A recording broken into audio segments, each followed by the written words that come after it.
तो आज हम पढ़ने वाले हैं एक ऐसी चीज जो बचपन में हमें बड़ी परेशान करती थी। जैसे हमने प्रेजेंट टेंस पास्ट टेंस याद कर लिया, तब तो कोई हमारे कोई गार्जियन या कोई गांव का कोई बूढ़ा बुजुर्ग आता था, पूछता था कि जैसे हमने ऐसा सवाल जो अटपटा सा लगता था कि यार इसको हमने पढ़ा ही नहीं। ठीक है, तो हम आज पढ़ने वाले हैं बाबू emphatic with do does did.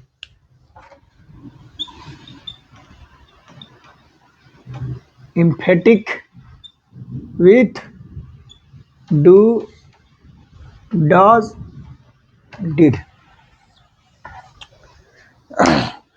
तो आज का ये ग्रामर का प्यारा सा लेक्चर डू डज डिड के साथ इम्फेटिक वर्ड। इसका बेसिक मतलब ये होता है जोरदार वाक्य। जैसे हमने टेंस पढ़ लिया बाबू, बचपन में हम लोग खूब टेंस पढ़ते थे। उसके बाद कोई आया हमसे पूछते कि बताइए मैं पढ़ता ही तो हूँ। अब हमने पढ़ा था मैं पढ़ता हूँ, आई रीड, लेकिन कोई आके पूछ दे कि मैं पढ़ता ही तो हूँ, तो हम लोग कंफ्यूज होते कि ये कैसे बनेगा। तो हम लेके आए हैं आज के लिए आपके लिए एक प्यारा सा टॉपिक।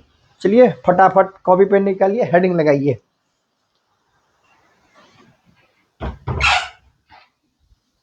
कॉपी पेन निकालिए और हेडिंग लगाइए। चलिए हम चलते हैं। इम्फेटिक। इम्फेटिक का अर्थ होता है बाबू मेन वर्ब के पहले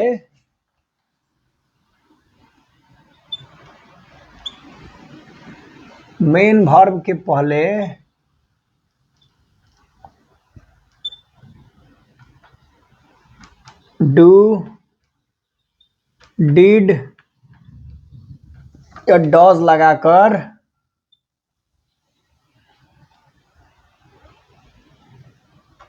इम्फेटिक बनाया जाता है। ठीक है, डू डॉज डिड लगाकर इम्फेटिक बनाया जाता है। जैसे देखिए वही चीज जैसे आया यहाँ पे आपका आई राइट अ लेटर, ये हो गया बाबू आपका नॉन इम्फेटिक।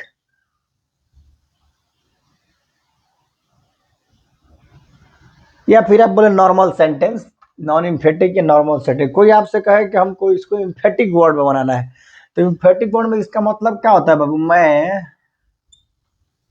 पत्र लिखता हूं, यही ना हुआ इसका शाब्दिक अर्थ, लिखता हूं, यही हुआ। तो कह रहे हैं कि इसको बनाइए आप जोरदार यानी दबाव के साथ बताइए। तो क्या बनाइएगा, मैं पत्र लिखता हूं तो हूं, या फिर मैं अवश्य पत्र लिखता हूं, यही ना बनेगा। तो आपको इसमें कुछ नहीं करना है, यहाँ पे इसको लगाइए I do write a letter, I do write a letter. ठीक है, ये बन गया आपका इम्फेटिक। दोनों हो सकता है, या तो मैं अवश्य पत्र लिखता हूं या मैं पत्र लिखता ही तो हूं।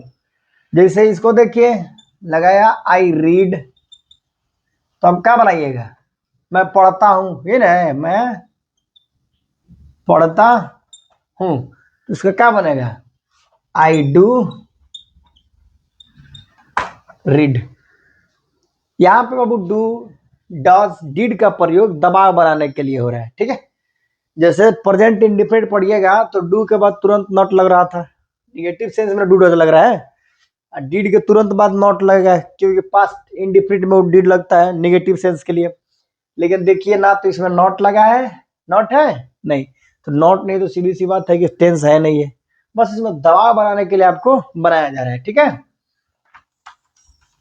ये एक पहला हुआ। और एक रूल और लिखिए, रूल 1 था कि आप डू डज डिड लगा करके क्या बोलते हैं उसको इम्फेटिक वर्ड बना सकते हैं। ठीक है, जैसे दूसरा वाला रूल है बाबू की, जैसे मान के चलिए कोई क्या बोलते हैं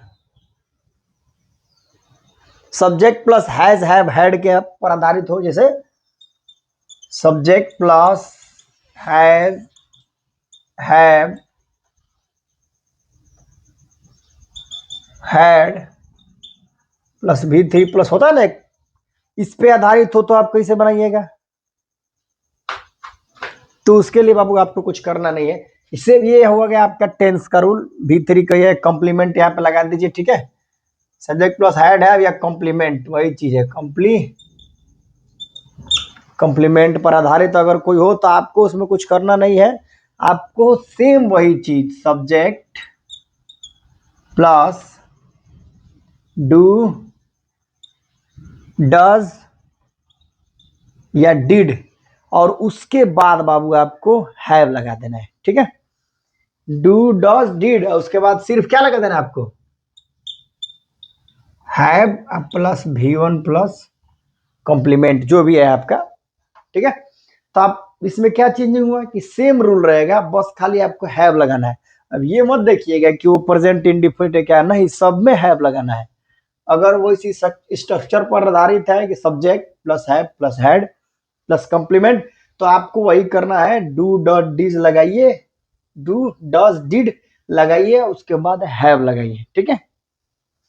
जैसे देखिए ही हैज, देखिए बना इसका, देखिए ये रूल नोट लिख लीजिए। चलिए इसे देखिए, कह रहा है कि ही हैज अ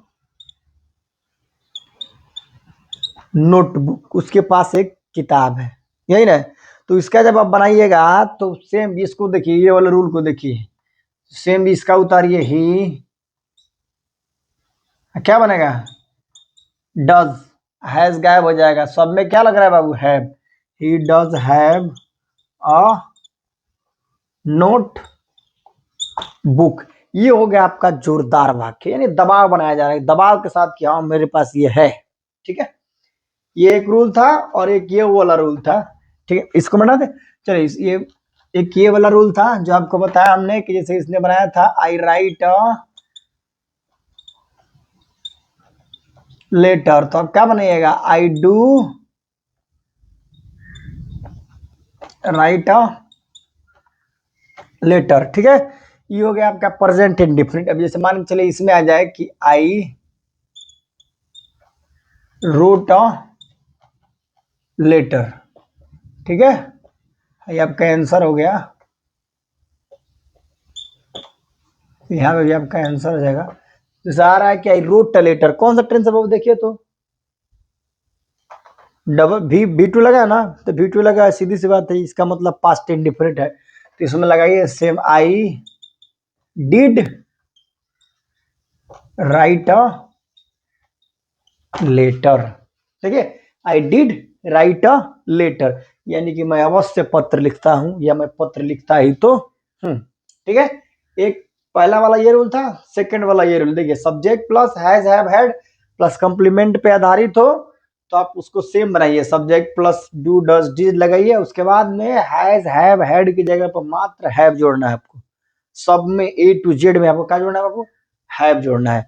चाहे अब सब ही हैज हो, चाहे यू हैव हो, सब में हैव लगेगा, चाहे सी हैड हो उसमें भी हैव लगेगा, ठीक है।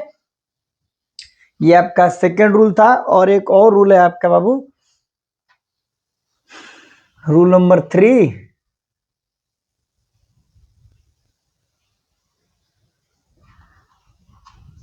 चलिए जैसे रूल नंबर 3 कह रहा है बाबू आपको कि इम्फेटिक नॉन इम्फेटिक से नॉन इम्फेटिक बनाना है, तो इसमें से हटा लीजिएगा, सेम जो जैसे पहला देता है वैसे उल्टा करके बनाइए। जैसे दे रहा है नॉन इम्फेटिक में और भी आता है इम्परेटिव, इसको बताए, पहले इसको बता दें,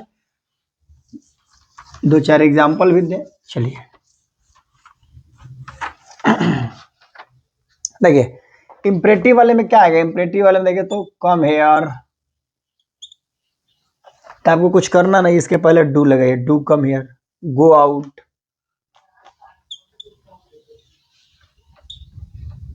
गो आउट दिया है, go out, do go out, यानी अवश्य बाहर जाए, जाइए या अवश्य जाइए, ठीक है। तो ये है आपका emphatic with do does did.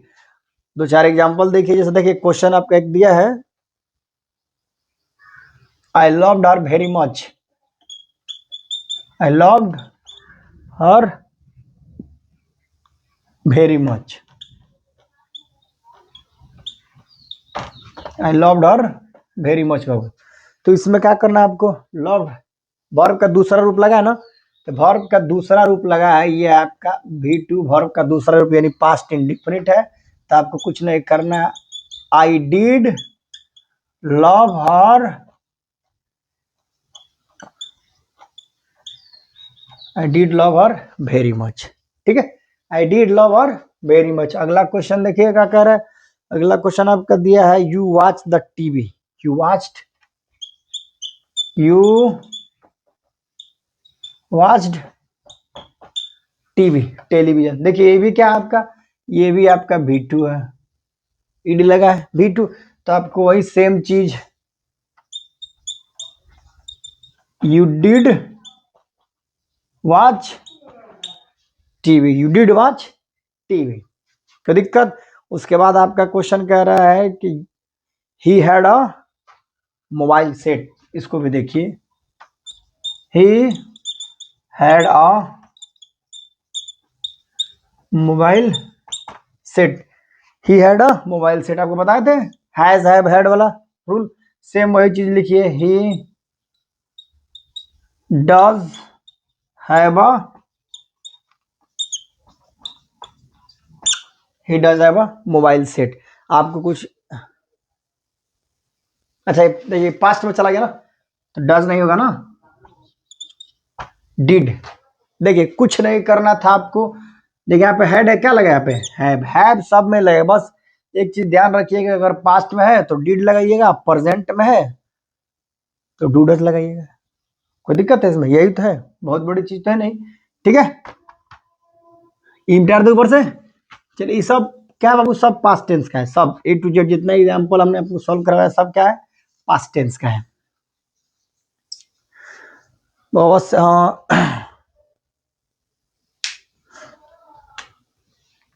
एक दो और देख लीजिए।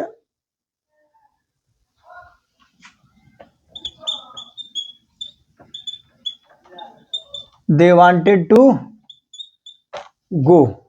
क्वेश्चन है बाबू आपका, दे वांटेड टू गो।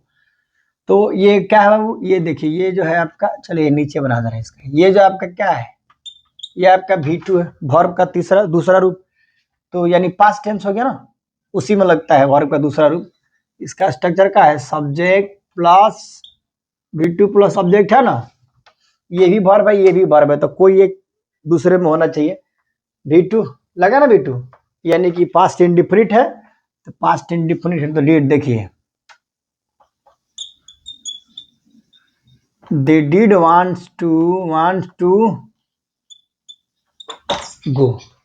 क्या कर रहा है, they did want to go. चलिए साफ साफ लिख दे रहे हैं, they did want to go.